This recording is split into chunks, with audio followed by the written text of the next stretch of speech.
أنا معكم أخوتي، سلام ربي يصعب قلوبكم.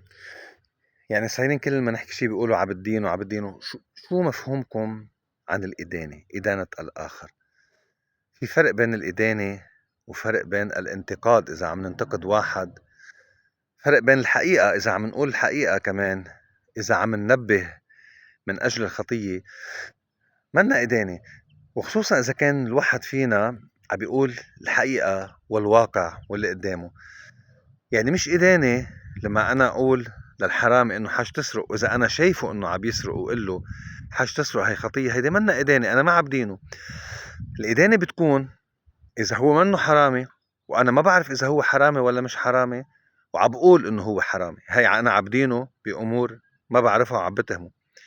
بس مش إنه إذا رقاصة عم ترقص قول أنا هيدي رقاصة بتكون إنه إدانة، ما أنا عم بوصف الواقع وعم بقول لها حتى تتوب. يعني هيدي الفكرة اللي نحن عم نحكيها.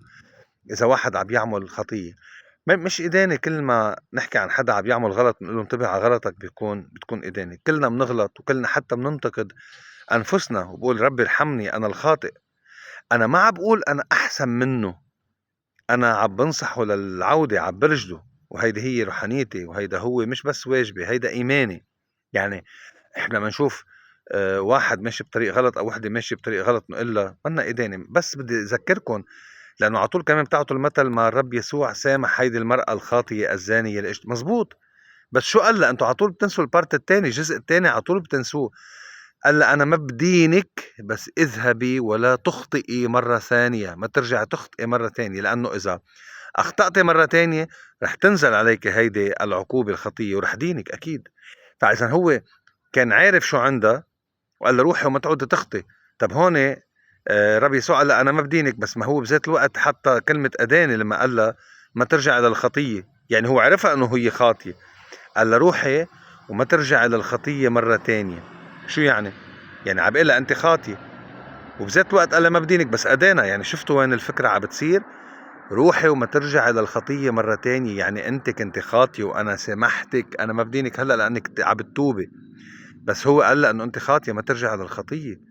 قروه وتمعنوا بقلب الايات، مش هيك تقروها بعدين عم بتخوف العالم. يا اخوتي ما برسالة يعقوب قروها، في كمان محل بارت بيقول فيه القديس يعقوب انه نحن عم نهزكم، عم نخوفكم حتى ما توقعوا بالخطية. انا عم بخوفك انتبه ما توقع بهاي الجورة، ماشي وطاحش انت صوب الخطية، بعدين بترجع انت بتخطي طفل.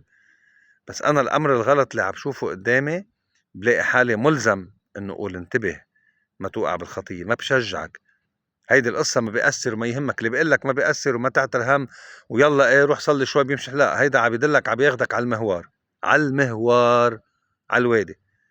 فإذا حتى الرب يسوع لما اجى الشاب الغني يا اخوتي لعنده وقال له انه هاي كل الوصايا انا عرفتها، قال له الرب يسوع لكن روح وزع كل اللي عندك وتعا اتبعني. شو عمل الشاب الغني؟ فل وما قبل.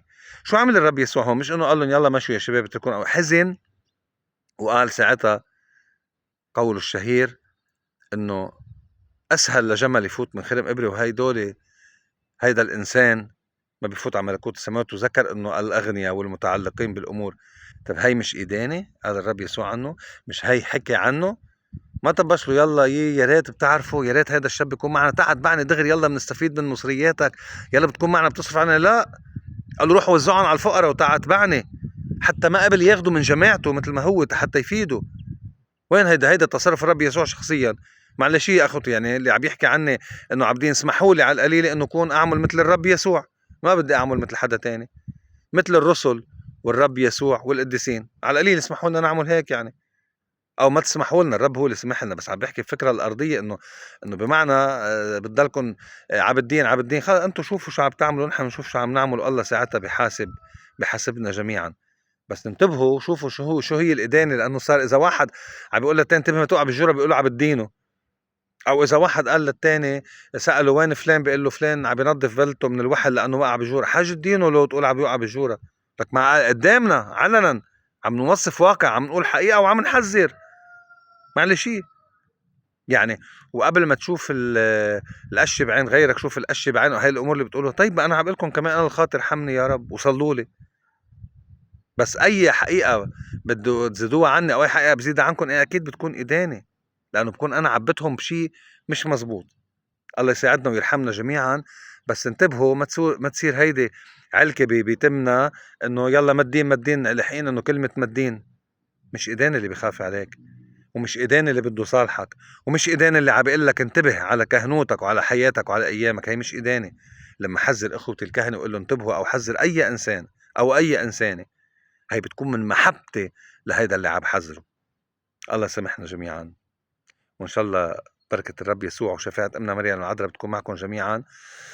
بس انتبهوا، في فرق كتير كبير بين اللي بحبكم وعم بقلكم وبين اللي ما بحبكم وعم بقلكم يلا ماشي الحال. هاي الماشي الحال والمعليه والبسيطة بتنزلكم على الهاوي. والله معكم.